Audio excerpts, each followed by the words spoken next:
If I had one word to really describe Chapter 7 Season 1, it would be chill. No, seriously, this season absolutely is just a vibe.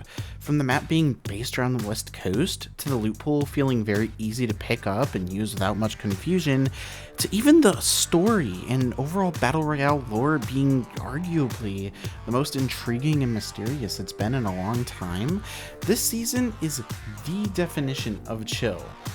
But is it also boring? Bland even? Nah, I don't think so.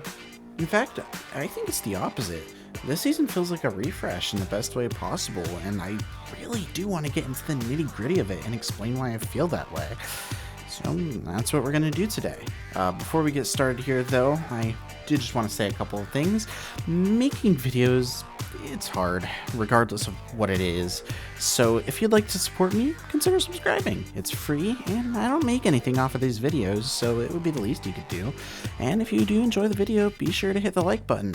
Anyways, with the formalities out of the way, let's really dive into this season and go over everything that I ended up missing ever since my previous video there. I'm bad at transitions. Yeah, let's just jump into it.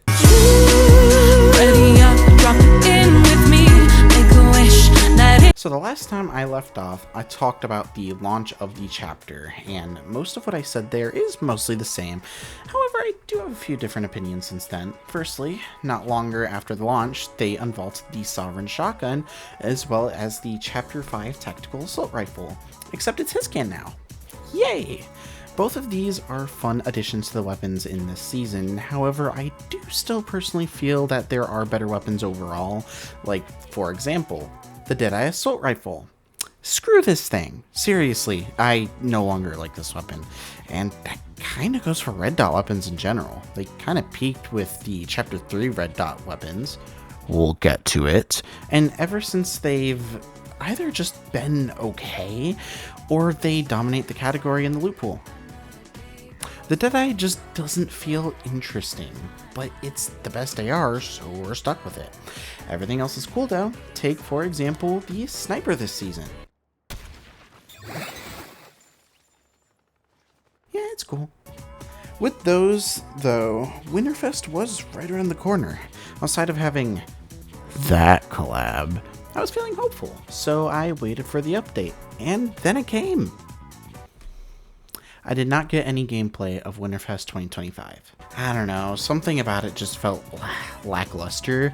The map was only partially covered in snow, the vibes were a bit off, Winterfest presence not stacking was a terrible change, and the sheer amount of collabs during this time really threw off the winter vibe for me. Now, don't get me wrong, I love collaborations in Fortnite. We just got regular show, and I've been using the Mordecai skin like crazy. But for Winterfest, it just kind of killed the vibe for me, so I ended up slowing down a bit and kind of just waited for Winterfest to end. Also, I just really didn't enjoy seeing that infect the winter area of the map. Ugh. Well, after all was said and done, Winterfest came to an end, and honestly, thank God. The people I was playing with at the time were really tired of it, and honestly, I was too. Even though the season was still good from a gameplay standpoint, I just really didn't enjoy Winterfest this year. Or, I guess last year would be a best way of putting it. Last year, yeah, last year, not this year. Outside of, like, maybe the DeLorean from Back to the Future being a cool item, there just really wasn't much at all. I honestly played a lot more of the OG mode at this time because it's in Chapter 1, Season 7, the winter season. Although I'm not going to delve into that here on the channel since that's not a Battle Royale-centric thing. I guess technically it is, but I kind of separate things like OG and, you know, normal Battle Royale just because they're two different things, and if I were to get into a discussion about OG, we would be here for a little bit longer than what I would personally like this video to be linked at. Anyways, I was really looking forward to whatever we were going to get next, and a few days prior, we would end up getting some teasers for what the next update of this chapter was going to be. And why am I seeing Butters from South Park staring at a screen? Why does it say Chaos Loading? Oh my god, we're getting a South Park mini event, aren't we?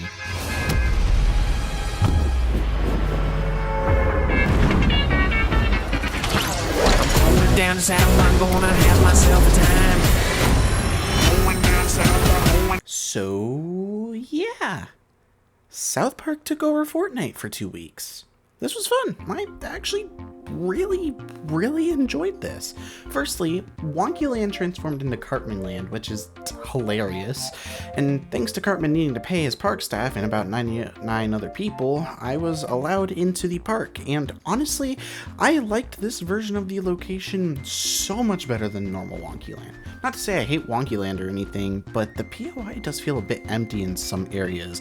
Half-baked, I suppose, thinking about that one video with Peter Griffin complaining about that one restaurant there. That's just a joke. Don't take that seriously, please. Just that some of the buildings were just not placed very well, and as I did say, it did feel a bit empty. With Cartman Land, it just had a better layout. It's filled with funny references to the show, and just in general, I enjoyed fighting in Cartman Land a lot more. The centerpiece being the cardboard castle, which for some reason I can't think of the name of right now. I promise I'm not a fake fan. I don't know. It was a better version of Wonky Land. Why did I not record gameplay of this area? Please tell me why I didn't record gameplay. Cartman Land isn't all we got, though. We also, of course, got some gameplay items, too. I'm going to go ahead and group the Flex SMG in with this event, as well as the discussion here, since it was also added alongside it in this update. It functions very similarly to the Sovereign Shotgun, where when you're hip firing, it's faster and less precise, but when you ADS, it slows down and becomes more accurate. It's a fun weapon, though I do prefer using the tactical pistol. I just think it's better. Alright, now we can jump into the South Park items. First off, we got the Cheesy Poofs healing item. Very similar to Scooby Snacks from Winterfest? Fortnitemares. Very similar to Scooby Snacks from Fortnitemares. However, it only heals for white health. It doesn't heal your shields at all.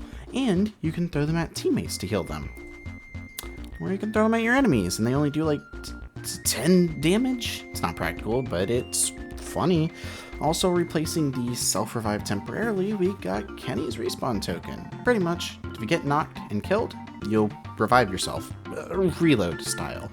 It was a fun replacement, and I do actually kind of prefer the respawn token to the self-revive, though I didn't like the animation.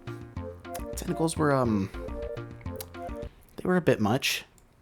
Though easily the star of the show with this event was the Stick of Truth.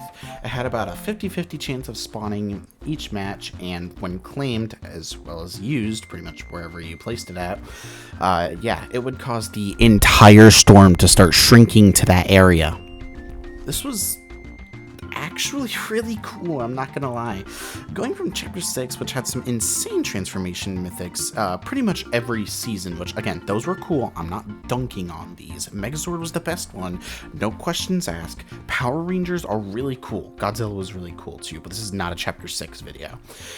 Doing something like controlling the storm honestly felt really unique compared to those previous ideas.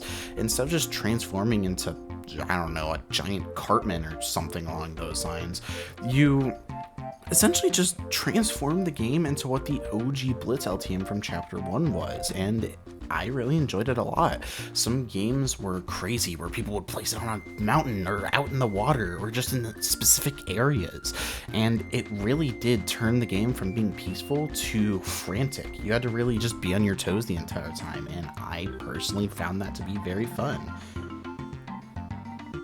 Be the only person in my friend group who thinks that, but hey, you know what? Differing opinions are important. So yeah, the South Park event, in my eyes, was a hit, and in my opinion, just made the game more fun.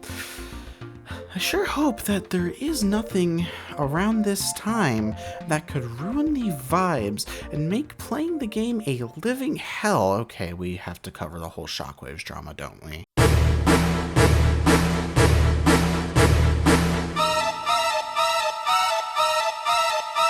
So, Shockwaves got vaulted. This decision, for some reason, made people really upset, and I kind of wonder why. Shockwaves are, for lack of a better way of putting it, a crutch item. You use them to push fights and then run away from fights. There's zero downside to using them in any situation, and for the most part have been in the game for a long long time. Shockwaves led to this sort of runaway culture to form, which I do believe mostly started up during Chapter 5, Season 3, Wrecked. This isn't a video about Wrecked, but it does have to be brought up as it's still relevant to this day. Might be relevant forever if we're being completely honest. Mostly, what it caused people to do is just use anything that they could to flee fights, and this became extremely noticeable, at least for me personally, around Chapter 6, Season 1. Around this time, I noticed a lot of people just jumping in a car at the first sight of danger and then driving off, and since cars had an extremely high spawn rate during Chapter 6, it was a very common thing. This sucked. Well, I would say ever since around the Simpsons season, Epic has been doing a little bit of a better job at kind of addressing this issue and making it less prevalent than it was before. They lowered the car spawn rate, making it a bit more difficult to run away or just hop in a car there, and there are less gas stations around the map as well, meaning that if you do damage somebody's car, the likelihood of them just healing up the car pretty much immediately is a lot lower than what it might have been before. However, vaulting shockwaves kind of went too far for a lot of people, including me at first. Fun fact, I like pushing fights. I hate running away. I like fighting people, and if I die, at least I died fighting. So this change essentially made it difficult to push people who I know for a fact are low. I was unable to close the distance, and things became difficult. This did fade quickly though, after one night of a lot of effed up laughter, and as well as humiliation, led me to learning that Crash Pad Juniors are actually a good and more balanced version of a shockwave grenade. Yes, I'm serious. Now, admittedly, these items do require a bit more setup to use them, since you have to actually throw the Crash Pad Junior on the ground, and then I've found that sprinting into it and sliding before jumping off of it does make you go a little bit further, and just in general allows you to set up your trajectory a lot better. However, I ended up finding them really fun to use. It made me use my brain a little bit more when it came to pushing and getting out of fights, and in general, I thought that this was actually a really good change. I was kind of alone in this opinion though. I know maybe like one person who agreed with me on this, and they probably don't even know that I agree with them because I just haven't been as talkative lately with people. I'm not gonna get into that, but yeah, many people didn't really like this, and they just ended up taking to sites like grok.com. I hate this fucking site, man. They ended up taking to websites that shall not be named, and they would essentially scream at people such as Nick830 about the problem, or even other content creators. You know that it was bad when the creative director of the game had to speak up and be like, hey, this is not a content creator decision. This is a decision from our team. Now look, there are many reasons to not like people like Nick830, but I don't think getting an item removed from a video game is one of them. Ultimately though, it ended up not mattering because like 2 weeks later, Epic Games would end up folding once again and reverting the Shockwave Vault with their Valentine's event. Oh, by the way,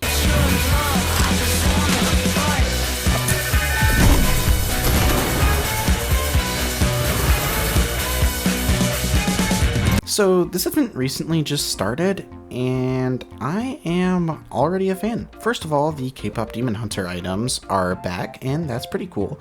I do think that they benefit the gameplay of this season. I felt like it was missing a little bit of something like this, just a little bit of a like fine seasoning on everything. And yeah, they're fun to use. They're not too OP, and I think they fit it, just like Chapter 6, Season 4. Nothing else to really add to this. Cartman Land is unfortunately gone now, and Wonky Land is back, although it is nice to see that dumbass Wonky's face on the Wonky wheel again. Also, is that the 7? Yeah, so the MK7 is back, and as mentioned earlier, we're going to get into this. I'm a bit mixed on it. On one hand, it makes sense. The 7 are relevant again. We freed the Order from Lethal Labs, and the others are definitely on their way. On the other hand, though, we already have an OP red dot AR on the loot pool. Do we really need another? I'd argue no. No matter the case, I do love this AR, so I personally only see it as a positive. Shockwaves, as previously mentioned, are back as well, and now have a stack size of 4. It's fine, I guess it kind of balances it a little bit. Nothing else to really add to this. We also got another AR. Why are there so many damn assault rifles in this season? Whatever. It's the lock-on assault rifle, just like the lock-on pistol, but somehow more annoying. I don't like fighting this thing. I hope it gets faulted or nerfed. Anyways, that's really all to this. Oh yeah, they did bring back the love crossbow. I guess I forgot to put that in the script. It's just this thing is so forgettable that I just kind of don't really care about it. So, now that we're all caught up, I actually feel pretty confident in saying, the season bangs. I think I like the more laid back and calm vibe that this chapter has compared to last chapter, which was arguably the complete opposite. I just really appreciate it. Ted Timmons, who is the new design director of the game, has been very vocal about it and is very passionate about it as well. And I think it's clear that we needed somewhat of a reset to kind of bring things back around and get everything going again. Kind of establish a ground zero of sorts. I appreciate him as well as just the team in general, just being honest and more open with the game and just being really communicative with everything. And it just makes me enjoy the season a whole lot more. Overall, I do personally feel like this is a good season 1. It's not trying to reinvent the wheel, but as I said, it's trying to establish a ground zero for what's coming next. And I think the Epic are doing a great job at that. So, hey, I hope that maybe this video convinced some of you who aren't really feeling the season that it's not so bad. And if I didn't, that's okay. There's always next season. What do you mean it got delayed? What the hell?